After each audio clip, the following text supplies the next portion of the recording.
chapter. Now we're able to move forward. The fourth parak, Lulav Arava. So we're talking about a Lulav and the Arava. Arava is a special ceremony which we'll learn about. The Arava ceremony, the willow ceremony, that's done in the Beis Hamikdash. So the Lulav and the Arava, the Mishnah says, is Shisha v'Shiva. There's 6 days sometimes and 7 days sometimes. That means that each year depends on the way it falls out. Some years it could have 6 days that you do Lulav. In some years, 6 days that you do Arava. In some years, 7 days that you'll do Lulav. In 7 days that you'll do the Arava. And we'll soon see how that works. Hallel v'hasimcha, the mitzvah of saying Hallel, the entire Hallel, on Sukkot is in Simcha, the mitzvah of eating the meat of the eating meat on the holiday. So the mitzvah, which is from a korban shlamim. So these mitzvahs, Hallel and Simcha, is Shmoina. It always is 8 days, no matter how the holiday falls out. It's always going to be 8 days that you have to say Hallel. Why? Because Shmini Atzeres is always the day after Sukkot. It's always the 8th day of Sukkot. And all of those days, we say the full Hallel. And addition to that, the mitzvah of Simcha, of joy, which is eating korban shlamim, applies on all of the days. Until I'm finished. The Mishnah continues. Rabbi. Yes. Just as to go back, we were talking about tzitzis for a child. Yeah. So I saw that the Frierdiker Rebbe, they used to put out those little pamphlets about the tzitzis and yarmulke, and the small little ones. Yeah. So the Frierdiker Rebbe had written that apparently, and he said that the fact that the pasuk says Ladora Sum, because in the olden days it used to be a normal thing that people would wear 4-corner garments. But he was saying that even in the generations, it says throughout their generations, even in the generations where they didn't wear 4-corner garments, people should go out of their way, based on the verse in the Chumash, people should go out of their way to get a 4-corner garment to put tzitzis on. Right. The Gemara says that really. That Be'idna Derischa, I believe it's a Gemara in Menachos, the time when there's anger in heaven, so the anger will affect those that don't run after positive mitzvahs. And tzitzis is a mitzvah that can be accomplished, and therefore a person should make sure to wear tzitzis so that even though he's not going to get punished under normal circumstances, but at a time of heavenly anger, then it'll sort of like affect him. But the question that we were talking about is that the Gemara talks about this stage of where a child is capable of doing atifas yishmaelim. Now, one of the when you get married, and you try to put the talis on, you see a lot of people do it wrong. They don't know exactly how to wrap around the talis, which side you're supposed to do it on, and so on. It is a little confusing. You hold which two tzitzis are you holding, where you're throwing it around. So the law is a child who knows how to do atifa is obligated in tzitzis. So the question is, what is that referring to? We don't put a talis on until the atifa. The children put on tzitzis, a regular talis katan. They don't do atifa. They don't wrap that around. And so I'm just trying to understand the applicability of that halacha, what that means, that a child would be obligated in tzitzis once he knows how to do atifa. We don't put it on until we're married. So and boys don't get married before their bar mitzvah. So what does that refer to? So again, it's more question for Ashkenazic Jews, because Sephardim and the German Jews, they actually do wear a talis before their bar mitzvah. So their obligation of a talis would kick in, according to this, at the stage of where they know how to wrap it around properly. It would be nice if they taught us how to do it. But anyway, so that's the story. Okay, so getting back to the new parak. So we are on page 42b. We just started the 4th parak of Tractate Sukkah about the lulav and arava. How many days of Sukkot do you do the ceremony of the lulav and the arava. The lulav, we know what it is, shaking the lulav. The arava is some type of ceremony, which we're going to learn about, and it's the willow ceremony. So the Mishnah said that that's 6 days or 7 days, depending on how Sukkot falls out, which day falls on Shabbos, and so on. We'll soon see. Hallel and Simcha, that happens no matter how it falls out. It's always 8 days, because even Shmini Atzeres is included. Even the 8th day is included in the Hallel, saying the full Hallel in the mitzvah of Simcha, which is eating the meat of the Korban Shlamim. That is a mitzvah to have Simcha, and that Simcha is fulfilled by eating meat. V'samachta b'chagecha. How do you have Simcha? So it's based on a pasuk. It says v'zavachta shlamim. It says you should slaughter shlamim and eat their v'samachta. So from that pasuk, the Gemara understands that what does it really mean to be joyous? So at least for men, it's eating meat, eating the meat of the korban shlamim, of the peace offerings, of the peace offerings of the holiday.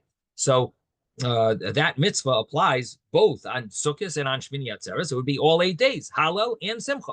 Next comes Sukkah, v'Nisuch Hamayim, the mitzvah of Sukkah, and the mitzvah of Nisuch Hamayim. This actually takes us back to Tractate Tainus, because many of you remember probably about Tractate Tainus, where it talked about the Mem Yud Mem, where there was a hint in the sacrifices of the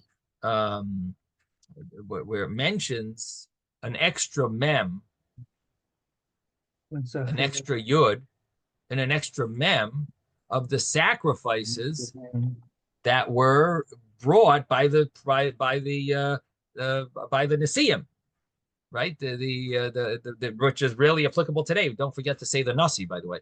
It's the month of Nissan, where we just entered Nissan. Today's the first day of Nissan. We got to say the Nasi. So there's a mem yud mem, which hints to the it hints to, wait, where is the mem yud mem? Is it yeah. Is it on, is it, oh, maybe it is on Sukkot. It's not the Nasiim. It's probably the Karbonis of Sukkot. It's in I'm confusing it, but Nasai and Pinchas. Yeah, you're right. It's Pinchas about the. I'm sorry. Don't forget to say the Nasi. That's true. But the Mem Yud Mem is where it talks about the karbonis of the holiday. Let's just pull it up over here. Chodesh Rishon, Barabasa Yom Chodesh Pesach talks about Pesach here, and then it talks about Yom Bikurim, and then it talks about Chodesh Hashvi, Rosh Hashanah, Yom Kippur, and it says the 15th day bring V'yom Hasheni v'misparam. The second day v'misparam, the extra mem, right? So it's the karbanis of the holiday of Sukkot, and it's the second day. I think the 6th day has an extra yud. Let's see, Yom Unisacheha, right? The extra yud over there instead of Beniska, and then there's another mem, Kamish Patam, in the 7th day. So mem yud mem, we learn Nisuch Hamayim, and that teaches us that you're supposed to do Nisuch Hamayim. So the Gemara there dealt with, in the Tractate Tainus, the Gemara dealt with how many days do you actually do the Nisuch Hamayim, especially because the hint to it is on the 2nd day of Sukkot, not on the 1st. But our Mishnah says that the Nisuch Hamayim is 7 days. So the understanding, of course, we'll have to deal with, is that the Nisuch Hamayim, the simple understanding is that it applies from the 1st day until the 7th, until and including the 7th day. That's how you have Nisuch Hamayim all 7 days. Now, Hachalil, the flute. And really, they would play when they did the Nisuch Hamayim. Again, the Nisuch Hamayim was the pouring of the libation of water, which was special for Sukkot. All the other holidays, they would do libation. All the other days of the year, really, they did wine libations. But on Sukkot, in the morning, the card together with the korban tamid shal shachar, in the morning sacrifice, they would bring a libation of water, and that libation it was connected to the tamid shal shachar, and that was of water. In addition to the wine one, they would also do a water libation only on Sukkot. So this was a special ceremony. That's why we make the whole Simchas Beis HaShoeva, which you heard about, you've seen, you participated in, I'm sure all of you, the celebrations at nights on Sukkot. So that is based on that because of the water ceremony. That's why Shavtamayim B'Sosain, we rejoice with the water ceremony, a special holiday rejoicing, a special simcha connected to the Nisuch HaMayim. So that was done in the Beis HaMikdash for 7 days. Now comes HaChalil, the flute, and the flute was played with that, along with that ceremony, and of course there were other musical instruments as well, but the flute sound would stick out, so it mentions the flute. And the law was that the Chalil was either 5, Chamisha, Veshisha. It was only done either 5 days or 6 days. And again, it's based on what day was Shabbos. If Shabbos was the same day as Yom Tov, then it was 6 days. But if it was Shabbos was another day, so you have to exclude from the playing the flute. You would exclude Yom Tov, the first day, and you would exclude Shabbos if it fell on a different day. Again, it's 7 days. One of the days has to be Yom Tov, but it has to be Shabbos. But one of those days, that Shabbos day, could have fallen on Yom Tov, which you anyway don't play the flute. So if it falls on the Yom Tov, then of course that's going to be 6 days of playing the flute, and the one day that you don't play it is Shabbos and Yom Tov together. But if Shabbos falls on a different day, then it will be only 5 days of playing, because you miss out in 2 days, Shabbos and Yom Tov. Again, that's what we'll be understanding and as we learn the Gemara. Now, the Mishnah then explains lulav shiva ketzad. How do you have lulav that you'd have to shake the lulav 7 days? Now, I will have to tell you that we do have to keep in mind that the Gemara is going to go through a lot of back and forths, and don't be surprised that we do differently than this. But the Mishnah says that the lulav is waived some years 7 days, and some years 6 days. In today's day and age, we only waive it 6 days. We never waive it 7 days, but the Mishnah talks about waiving it 7 or 6. How do you have 7? So the Mishnah says, Ketzad, Yom Hashvi'i. Ketzad, how is that? Yom Tov Harishon, on the first day of Sukkot, Shalchag, Shachol, that falls, Lios B'Shabbos, that falls on Shabbos. So lulav shiva, you got to shake the lulav 7 days, even on Shabbos. If it falls on, if the first day is Shabbos, you shake it even on Shabbos. Ushar kol hayomim shisha.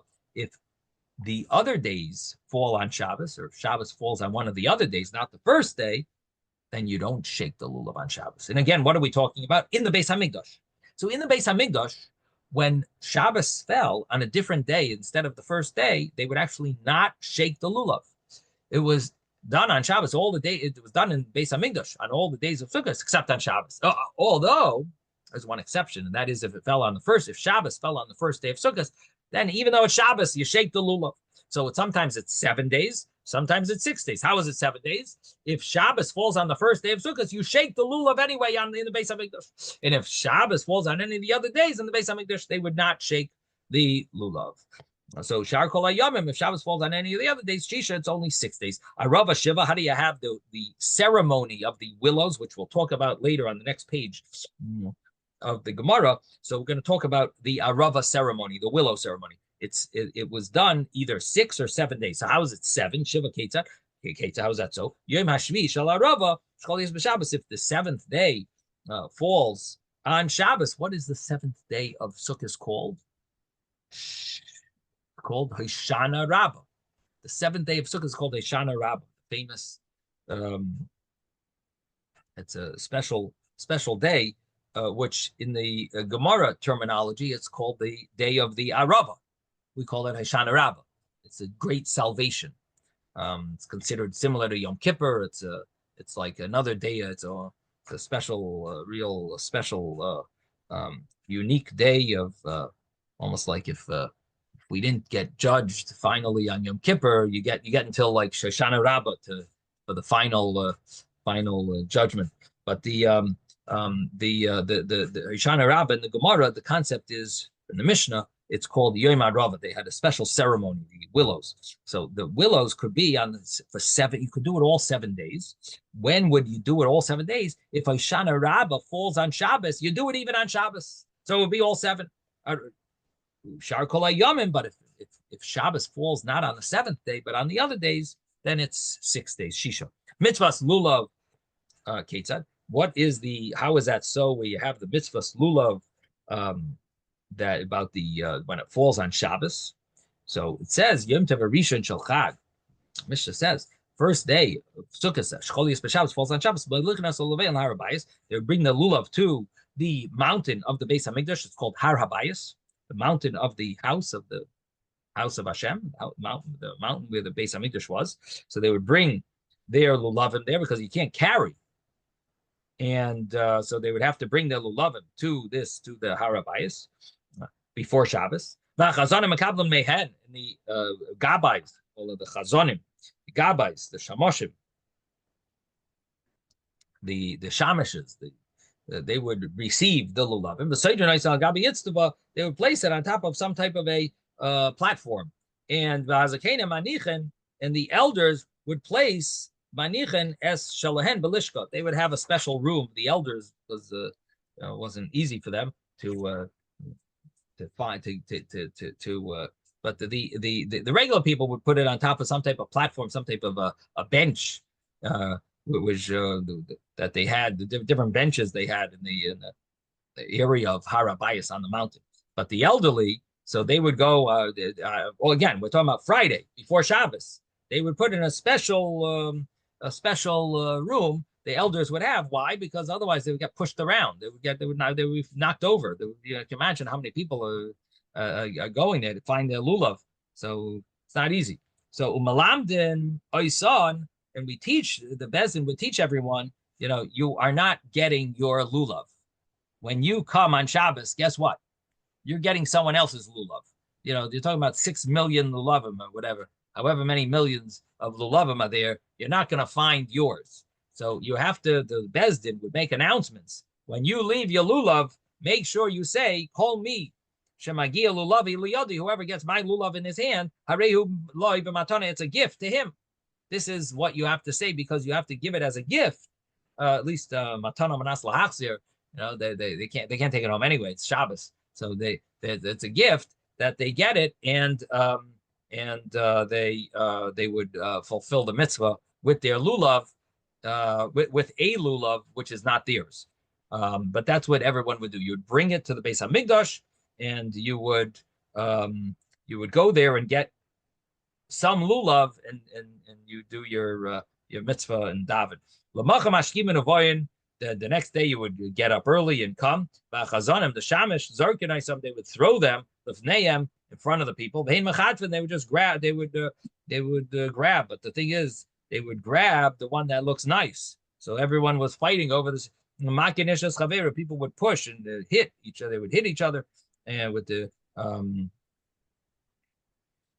each one wants to, either they're looking for their lulav or they're looking for